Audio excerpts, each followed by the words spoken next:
Mas Eko hadir di sini memang dapat hidayah dari Hidayah Allah. Udah dari gitu Allah. aja. Sudah Saya nggak bisa jalannya. cerita apa-apa kan gitu ya. Alhamdulillah ya, Bang Eko dipertemukan ya.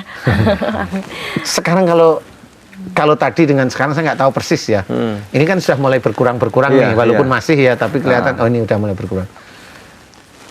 Coba Mas Eko berpikir yang tadi dengan sekarang itu ringan mana? Saya nggak ngerti ya, namanya ringan itu kan mikir kayak tadi sehari-hari atau saat ini setelah ikrar itu kan saya nggak tahu gimana rasanya, saya nggak tahu.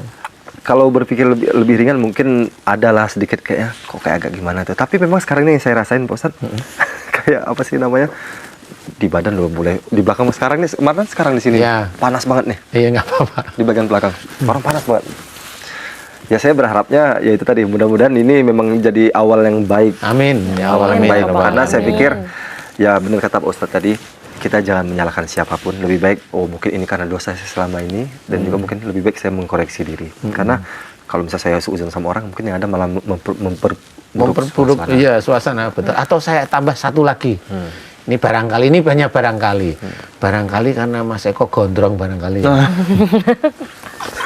Kalau itu insya Allah nggak bisa dijawab itu pasti. Gimana ya? Gitu. Saya kayak habis potong. Kalau ini bercanda, kalau ini. Dipangkas sedikit gitu ya Pak Ustadz. Ya enggak lah, itu biasa kalau itu. Pak Ustadz, sambil saya sampaikan pertanyaan dari Ibu Eni, 35 tahun ya Pak Ustadz. Beliau mengalami gatal-gatal di seluruh tubuh, sudah 10 tahun tidak bisa sembuh. Dan bagaimana nih Pak Ustadz solusinya? Iya, ini hanya biasanya ya, karena saya belum ketemu sama Bu Eni, tapi ini hanya cerita biasa. Kalau gatal-gatal 10 tahun belum bisa sembuh, sudah barangkali beliau juga sudah berobat ya, berobat ke orang pinter, iya, barangkali ke dokter ya sudah pusing barangkali, atau ke rumah sakit udah pusing kok nggak sembuh-sembuh. Makanya kasih obat, enakan tapi langsung muncul lagi sampai dokternya ngasih dosis yang tinggi nih mamanya. Ini biasanya yang biasa saya hadapi dengan orang-orang yang gatal yang tidak pernah sembuh bertahun-tahun.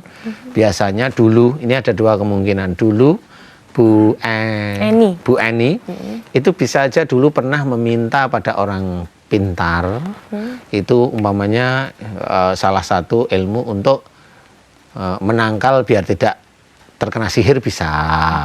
Atau yang paling gampang adalah ilmu keselamatan. Jadi dia minta sama orang pintar itu biar saya selamat istilahnya, jadi melakukan suatu aktivitas itu selamat istilahnya.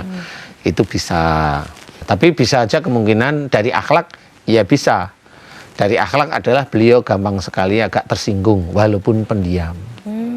Jadi lihat sesuatu di lingkungan itu tersinggung, lihat ini tersinggung walaupun diam, itu bisa aja. Tetapi kayaknya kalau itu nggak kayak umpamanya puluhan tahun nggak bisa sembuh, nggak kayak begitu sih. Gatal sih tetapi nggak kayak begitu. Biasanya kalau udah puluhan tahun ini biasanya ada luka biasanya loh ya, udah ada luka, ada ini ya pasti insya Allah seperti itu. Kalau saya punya kawan kalau 2 tahun itu kategorinya termasuk tahunan nggak sih Pak Ustadz? 2 tahun gatal-gatal. Oh 2 tahun gatal-gatal. 2 tahun apa ini? 2 tahun masih kayak Bu Eni Pak. Ya siapa tahu 2 tahun jomblo kan nggak tahu ya Mas Eko ya, nggak tahu. Oh masih kayak Bu Eni ya. Sebenarnya kalau sudah 2 tahun ini gatal-gatalnya di mana nih? Di bagian seluruh tubuh katanya. Di bagian dalam yang nggak kelihatan baju. Oh di badan ya. Gitu. Biasanya kalau itu hampir sama. Jadi hampir sama. Jadi itu biasanya beliau punya keinginan untuk biar selamat istilahnya. Saya tidak tahu beliau membaca sendiri apa. Kalau itu sekarang baru 2 tahun, kayaknya beliau membaca sendiri. Kalau nggak membaca sendiri, beliau ke orang pintar. Ini aja, hanya itu aja kemungkinannya. Membaca sendiri itu biasanya ini baca ini biar kamu selamat nih, ya, baca. Biar selamat, niatnya udah biar selamat ya. Biasanya kalau biar diberi keselamatan itu nanti dia munculnya ke tubuh. Biasanya seperti itu. Jadi itu juga ke dokter pun insya Allah nggak bisa. Ya, nggak bisa. Dikasih salep, dikasih apa tetap nggak ketemu. Nggak ketemu. Harus dihadirkan di bengkel akhlak kali ya. Mudah-mudahan nonton ya teman saya. Amin. Pemirsa, pasti tadi yang Anda sudah mengikuti kami dari segmentasi pertama dari awal acara, sudah melihat proses nih dari mulai pengalaman dibagikan oleh bintang tamu kita, Bang Eko Bermano, sampai dengan beliau berdoa, dibimbing oleh Ustadz kita, Ustadz Danu, berikrar, dan juga reaksi yang dirasakan. Nah, saya pengen update lagi pemirsa pemirsa, sekarang beliau sudah sampai di mana reaksinya? Apakah sudah lebih tenang, lebih adem, atau masih ada reaksi yang dirasakan? Kalau lebih tenang pasti. Alhamdulillah. Saya kayak ngerasa punya harapan baru lagi, Pak Ustadz. Alhamdulillah. Terima kasih Amin. banget, Pak Ustadz. Sama-sama. Terima kasih, Mbak. Kayak ngerasa punya harapan baru lagi. Kayaknya pulang dari sini kayaknya lebih, wah saya harus ngelakuin ini nanti nih, saya harus ini. Dan yang terutama banget, saya di sini harus lebih mengkoreksi diri lagi. Pak Ustadz, satu pertanyaan sedikit nih. Kalau seuzon efek penyakitnya apa, Ustadz? Oh, tadi Pusing paling tidak. Pasti Pusing paling itu berarti tidak. orang yang sering seuzon ya? Iya. Kok ini tiba-tiba nyempil sih? Gitu ya. Tadi seuzon, oh iya, aduh, takutnya sering seuzon, namanya juga perempuan, Pak Ustadz. Oh, iya. Gitu ya. Curiga sama seuzon sama nggak sih, Pak Ustadz? Curiga sama sudan ya mirip-mirip aja, Mirip-mirip. teman-temanan lah. Masih teman satu bangsa gitu ya. Iya. Oh, jadi efeknya adalah pusing-pusing. Pusing lah. Gitu. Jadi kalau kita itu harus senantiasa berpositif thinking berarti ya, Bang Iya, ya. betul. Jadi pengalaman buat teman-teman mungkin seperti pengalaman tadi yang tadi Bang Eko sudah bagikan, jangan pernah mau diterima untuk gitu. Iya. Mungkin efeknya sekarang berasa lebih ya, berasa apa namanya efeknya cantik, ganteng, disenangi banyak orang, tapi sebenarnya itu dari Allah semua ya Pak Ustadz ya. Dan juga nanti kalau itu ilmu-ilmu akan memberatkan di akhir-akhirnya gitu ya. Beko Maka saya ya. bilang iya, karena saya pikir semua ini adalah dari Allah. Kalau kata pepatah itu, apa yang kita tanam itu akan kita tuai. Kita tuai. Kita nanam kebaikan, insya Allah akan datang kebaikan ya Pak Ustadz ya. Betul, iya. Gitu, karena hukum Allah memang seperti itu. Tapi kalau misalkan ada orang yang berpikir ntar pakai gini, ntar orang gini, itu semua nggak ada. Lebih baik jangan dan jangan. Pak Ustadz, ditambahkan? Iya, kalau saya ya nambahkan. Ini lama-lama bisa ganti saya nih, dia pengen lakon nih. Pak Ustadz Eko Bermano ya. Iya, iya. Jadi intinya adalah sembahlah Allah. Ilmu itu kan hanya seperti cerita atau baju. Kalau memang ilmu itu tidak baik, apalagi Rasul tidak mencontohkan, Rasul tidak menjalankan, ya nggak usah lah seperti itu. Kalau memang yang diinginkan adalah duniawi, mohonlah selesai sholat, mohon kepada Allah apa. Kalau Allah itu belum memberikan, ingat barangkali yang kita minta itu tidak cocok dengan nantinya akan merusak keimanan kita. Jadi jangan umpamanya kita minta, oh ini Allah nggak ngabulin saya, berarti ngapain saya harus nyembah Allah, ya nggak seperti itu. Jadi intinya adalah sesuatu yang kita mohonkan kepada Allah Ta'ala itu akan disesuaikan. Apakah umpamanya kita mohon diberi rezeki yang besar, tapi nggak taunya Allah itu sudah tahu kalau kita diberi rezeki besar malah melenceng. Jadi keimanannya rusak. Jadi daripada begitu, Allah menyelamatkannya ada dengan memberi yang cukup lah istilahnya, sekedarnya cukup, sehingga dia akan tetap memohon pada Allah Ta'ala terus menerus.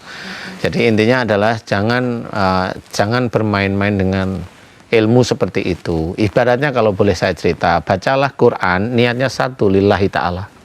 Jangan membaca Quran untuk niatnya duniawi.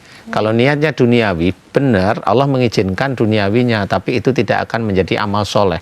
Sehingga pada waktu nanti kita itu dihisab di hari akhir, itu amal soleh kita kesannya kita membaca Quran, tetapi sebenarnya itu kosong. Karena pembaca Quran kita semuanya kita pakai hanya untuk duniawi, untuk kaya, untuk rezeki lancar, untuk ngusir jin, untuk narik itu, narik ini dan sebagainya. Pada waktu nanti dihisab kosong, nggak ada bacaan Quran kita yang niatnya lillahi ta'ala. Nggak ada, semuanya udah dikasih di dunia, mau apa lagi? Nggak ada, kosong. Nah, yang Sia-sia kalau ya, amal, Pak Ustadz, iya. Akhirnya pada waktu amal soleh kita itu kosong, dosa kita banyak, ya sudah nongkrong aja dulu di neraka. Tinggal nongkrongnya berapa tahun atau ribuan tahun. Allahu alam di sini. Makanya acara Bengkel Akhlak ini sebenarnya mencoba untuk memberitahu bahwa banyak sekali kekurangan-kekurangan saudara-saudara kita. Mudah-mudahan ini bisa menjadikan ilmu yang manfaat bagi diri kita, bagi pemirsa semuanya. Amin. Amin ya Amin ya rabbal alamin. Bang Eko, di penghujung acara nih sebelum saya tutup, Bang Eko ada mau ditanyakan lagi atau mau disampaikan ke Pak Ustadz? Silakan Bang Eko. Yang saya pengen sampaikan pertama sekali terima kasih banyak Pak Ustadz atas wejangannya sore ini, dan saya rasain mudah-mudahan kedepannya lebih baik lagi, lebih baik lagi dan juga lebih terarah. Lebih terarah. Itu lebih lurus lah. Lebih lurus gitu. Dan juga ya nggak ada kata lain kecuali terima kasih, karena ini udah melebihi dari segala-galanya bagi saya Pak Ustadz. Karena kalau ini benar, terima kasih itu melebihi segala-galanya bagi Mas Eko. Bagi saya biasa aja. ya, betul. Jadi intinya Ustadz, kita jangan pernah sihir itu bisa diizinkan sama Allah kita Bisa. terima ya. Bisa. Makanya kita jangan kasih celah itu ya. Jangan Pak Ustadz kasih ya. celah, Dengan ya. berbuat Dengan berbuat baik.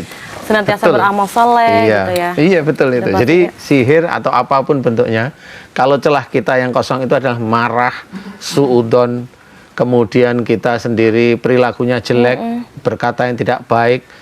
Ya seperti itu celah untuk sihir itu bisa masuk ke tubuh kita. Jadi jangan sampai ada celah. Gimana caranya? Tetap di jalan Allah, hanya itu Tetap aja. izin Allah. Ada tambahan lagi Pak Ustadz? Cukup lah nanti Cukup. nek nanti. Subhanallah.